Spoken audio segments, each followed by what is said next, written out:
da sua vida, no ano 702 a.C., existia a guerra exterior. A Síria estava ameaçando invadir Israel. O cerco estava próximo. No ano seguinte, Senaqueribe cercaria Jerusalém quase por um ano. A escassez, a fome, a miséria, o sofrimento ia adentrar as muralhas de Jerusalém. Mas antes dessa grande prova, ele passou por uma luta interna. Ele contraiu uma doença incurável na sua época. Ele foi sentenciado à morte. E este homem de Deus foi sentenciado à morte. Era muita luta, era muita pressão sobre o rei Ezequias. E ele era um homem de Deus, um homem de oração, um homem que buscou uma reforma, um compromisso com Deus, obediência, abrir mão do pecado e fazer a vontade de Deus na terra. A Bíblia diz então que o rei está no seu palácio. A doença bateu na sua vida. E para completar, Deus vai ao profeta Isaías e manda até o palácio. Por este tempo, Ezequias adoeceu de uma doença mortal.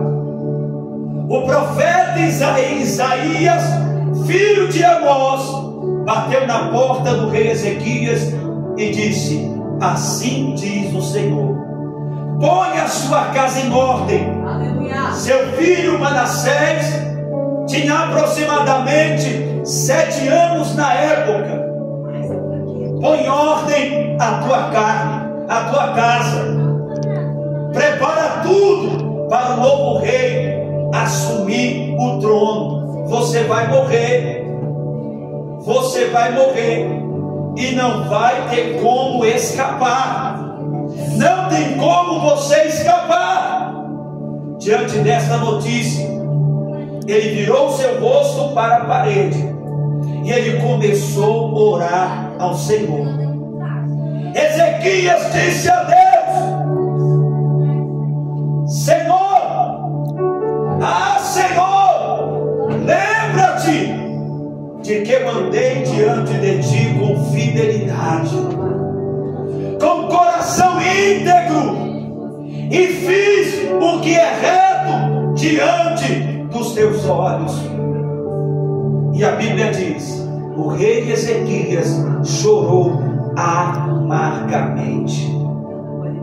Naquele momento, ele começou a chorar, desesperado, porque, meu irmão, alguns dizem que ele foi egoísta de fazer essa oração. Meu irmão, quem não quer viver e continuar servindo a Deus por muitos anos? Quem é que não quer ver seus filhos crescerem, casarem, prosperarem? Quem é que não quer ver a sua família crescer e prosperar? Mas infelizmente a notícia foi aterrorizante, e o rei está chorando amargamente. E a oração dele não é uma oração egoísta, porque Deus prometeu a Davi, seu antepassado.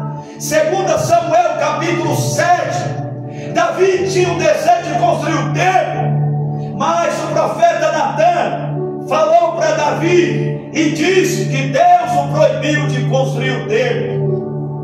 Mas Deus prometeu que não faltaria um descendente dele no trono de Jerusalém.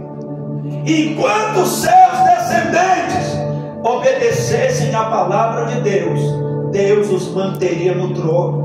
Havia uma promessa de Deus. E a Bíblia Sagrada diz, no segundo livro de Crônicas, no capítulo 6, primeiro livro de Crônicas, capítulo 6, verso de número 16 e 17, Salomão vai orar.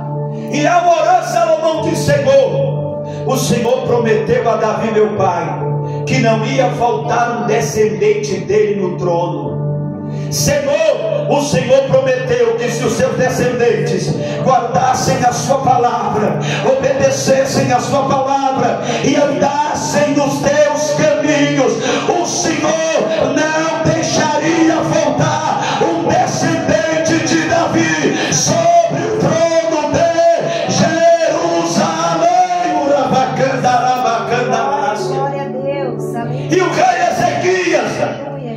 está fazendo a mesma coisa. Ele está orando conforme as promessas de Deus. Ele está orando dentro das promessas de Deus. Ele está com a notícia de morte, mas ele está dizendo: Deus, eu fiz o que é reto, eu andei diante de ti com fidelidade, eu andei com o coração íntegro. Neste momento Deus olha dos céus e sabe das promessas que fez a Davi e aos seus descendentes. E uma coisa que eu sei é que Deus não mente, Deus não volta atrás, Deus não muda, e Ele é fiel para cumprir as suas promessas.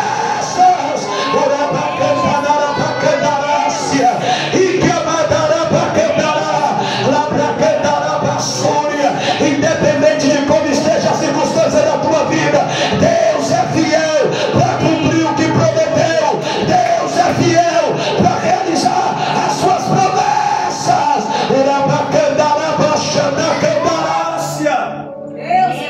Oh, glória!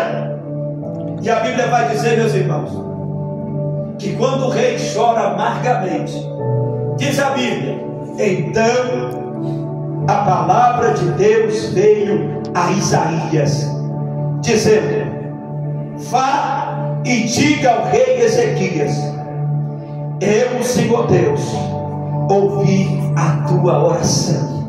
Aleluia. Eu vi as tuas lágrimas.